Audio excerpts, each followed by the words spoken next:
knew that she would have to go through guard inspection if she tried to leave afterward. So, she has been trapped in the Opera House these last 2 days. She had already become desperately hungry by the time we were chatting over macarons. So, she swiped 2 of them right under our noses. Talk about a sneaky thief. At this point, all the events that happened in the tunnel have now come to light. Ah, so that's the whole story. Bravo! Bravo! Now then, Lady Farina, do you wish to speak against the defense's statements? Please answer the question, Lady Farina. Also, if I may add, the trial has not yet ended. As such, I request that the prosecution not leave the room before the proceedings have concluded. What, are you reading my mind now? No, I have no further arguments. I admit defeat. But really, could you at least have left me with some dignity? Wow, look at that! She's like a deflated balloon now. If there are no objections, then as the Chief Justice of Fontaine, I shall once again repeat the full sequence of events. The actual perpetrator of the serial disappearances, Cowell, selected his next victim from the audience reservation list. With some modifications to the selector, he could ensure that the pre-selected young woman would be chosen. To cover up any evidence while committing the deed, Cowell thought of allowing the water tank to fall, which would conceal the water left behind after the young woman was dissolved. He also tampered with the rope suspending the water tank, using the fireworks at the end of the performance to cause the tank to drop and hide the watermarks. He poured the water from the primordial sea into a balloon during the preparation of the magic box and stuck it to the box's lid. Finally, he passed the prepared hook on a rope through the gap in the magic box's door when bringing the young woman to said box. When the magic trick officially began, the box containing the woman was lowered into the tunnel, tightening the hook rope and bursting the balloon containing the water. If all had gone to plan, the young woman would be dissolved at this time. However, Liliane was not from Fontaine and thus fled the box with a loud noise. Realizing that there was trouble, Cowell entered the tunnel and met Liliane. Thinking that the waters had not yet taken effect, he decided to proceed. However, his opponent was more capable than he thought, and he was overcome, knocked unconscious, and placed into the magic box, and thus became his own final victim. Liliane, according to her own statements, then changed clothes and hid until the performance ended, before hiding in other parts of the opera house.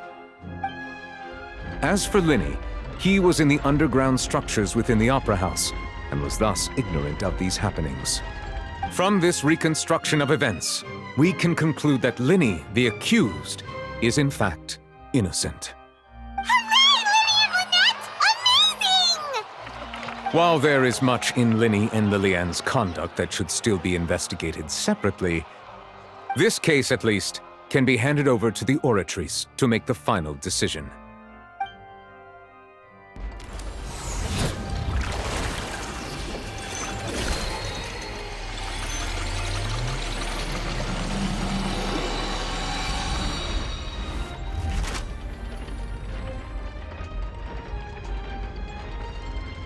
As such, Linny and Lynette are officially declared not guilty. Victory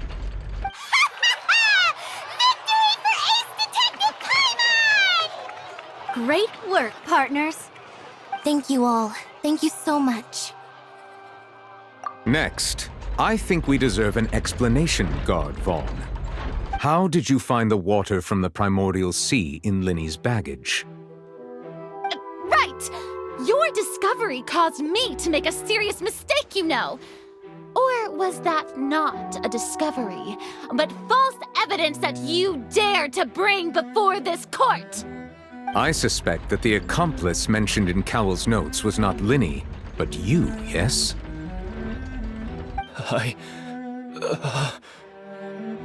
I'm sure you know what you must do to lessen your sentence. Speak quickly! Unless you you want to earn yourself a one-way ticket to Coupon Town. I was just following orders. We were supposed to place blame for the serial disappearances onto Linny, and thus cause suspicion to fall on the Fatui. The higher-ups said this was the best opportunity to do so.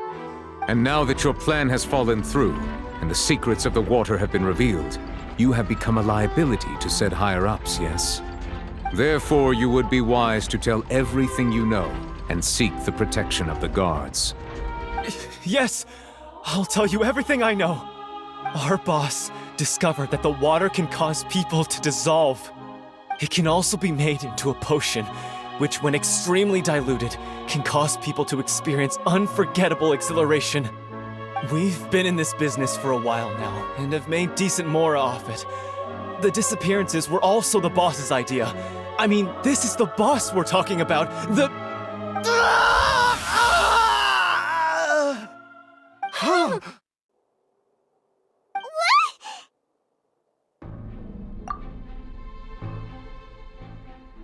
And now he can no longer talk. Such ruthlessness. I shouldn't have expected any less of them. An outrageous act. All present, please submit to inspection immediately.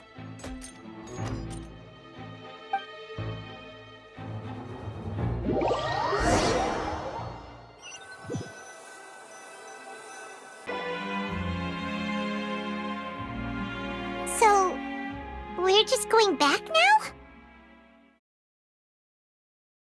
That's true, but... Traveler, Paimon! Please wait. Linny... I know you may not want to speak to me right now. Maybe you don't even want to look at me. But still, let me thank you again for defending me to the end, even after you learned that I'm a member of the Fatui. I guess. But regardless, I'd like the opportunity to set things straight. I didn't approach you with any ulterior motives or ill intent. I've spoken to you as myself, just plain Linny this entire time. As for why I'm a Fatus, it's because the goals of the House of the Hearth align with those of an orphan like me. That's all. That was how Father, who you might know as the Knave, approached recruiting us back then too. A knave? The one who controls the House of the Hearth? She's your father? That's right. And since we're here, I was wondering, would you mind hearing a story? It's about my past. Back when our parents first died, Lynette and I were left wandering the streets. To survive, I took to surreptitiously observing an older street performer who did magic. It took me several days to figure out how he pulled off his amazing tricks. I took my sister through several streets until we found a crowded corner, and we began to perform magic tricks there. To my surprise, we proved to be pretty popular, and we could at least stop worrying about where our next meal would come from for a time. But I didn't want my sister to remain a street rat together with me forever. Before long, an aristocrat came to me and claimed that he wished to take us in after watching my performances. So you went from orphans to nobility just like that? That was how we felt at first, too. As if fate was on our side and we could say goodbye to those painful days.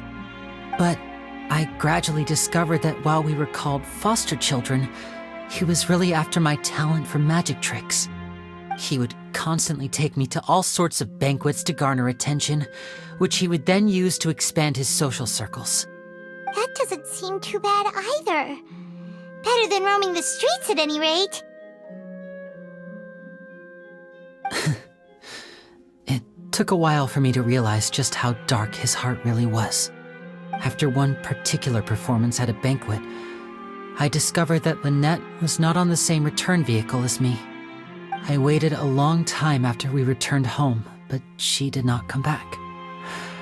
I went to that noble's bedroom and asked him about her whereabouts. The answer he gave me was, she caught the eye of the most eminent person at the banquet, so I sent her over as a gift. I mean, you'll be able to perform your magic regardless of who your assistant is, yes? Oh no. So he was gonna... But wouldn't Fontaine's laws deal with such people? As far as outsiders are concerned, this is a relationship akin to adoption or foster care, and they have their ways of escaping the eye of the law. I managed to ferret out the location of the mansion of that so-called eminent person and hurried through the night. But by the time I leaped over the walls, avoided the guards, and made my way in, all I saw was the moonlit ground covered in blood, and the knave standing there in the darkness. So, she'd already taken care of that guy. That's right. She had rescued my sister before she could come to any harm, and had even discovered several girls hidden in a basement, all of them orphans. Father, the knave, might have seen something in me, and so she made me an offer. The House of the Hearth welcomes you, for your interests align with ours. Here, none will ever betray you. Indeed, betrayal shall never be permitted here. I was hesitant to trust her. I had just been betrayed by nobles. But she was also quick to destroy the noble who had taken us in at first, giving us back our freedom. Oh, so that's how the two of you joined the House of the Hearth.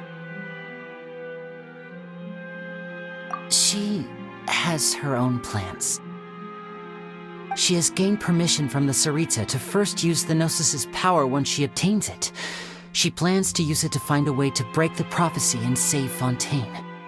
So, she believes in that prophecy too? That's right. The whole House of the Hearth is currently working to combat that crisis. Today's case has also proven that people from Fontaine can indeed dissolve into some sort of water, thus further supporting the prophecy. All of us house members here, Lady Arlecchino herself included, are from Fontaine. We won't give up on defending our homeland. To us orphans, the only connection we have left to this world, apart from our family, is our homeland. So, from small deeds like distributing magic pockets to huge schemes like stealing a Gnosis, everything is aimed at dealing with that prophecy. It's all right. I understand. The only thing I can do is relate all this to you. I just hope you can understand that even as a member of the House, I have never stopped making my own decisions, and that I believe what I'm doing is right. If you should need anything at all in the future, feel free to find me.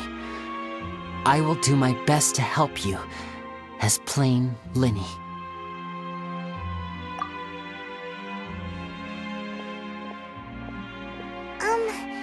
Bye, Linny!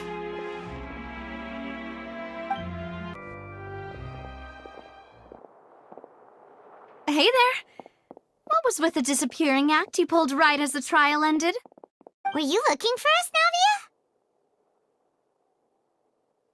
Navia? Well, this whole thing isn't exactly over, is it? I do feel that we're getting closer to solving the serial disappearances case, though. Don't you think so, too? Huh? What's wrong, my dear partner?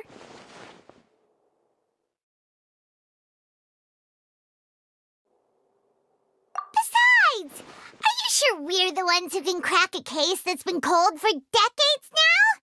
And given that there's new evidence from the trial, there should be a trail of breadcrumbs for the Hydro Archon's people to follow now, right? Ah. I see.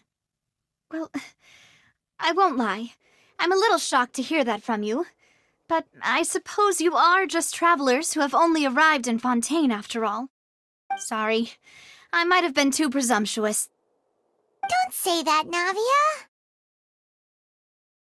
Ah, and we were having so much fun investigating with you, too.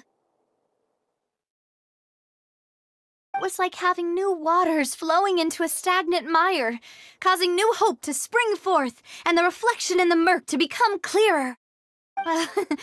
Sorry about that. I'm a bit prone to nostalgia. Don't mind me. Wait, shall we have a farewell meal? You know, to commemorate our time as partners? Huh? Do we really need to get that formal? Well, guess you really did treat us as partners, huh? Well, I just like to have a proper ending to every important memory. That way there are no regrets later. Anyway, it would just be a meal, so it shouldn't take up too much of your time. You don't have to twist Paimon's arm. If Boss Navi is treating, count Paimon in! Oh, wonderful! In that case, why don't we return to the court of Fontaine and head to the Hotel de Boer? I believe we'll make it just in time for dinner. All right then, let's have our farewell meal!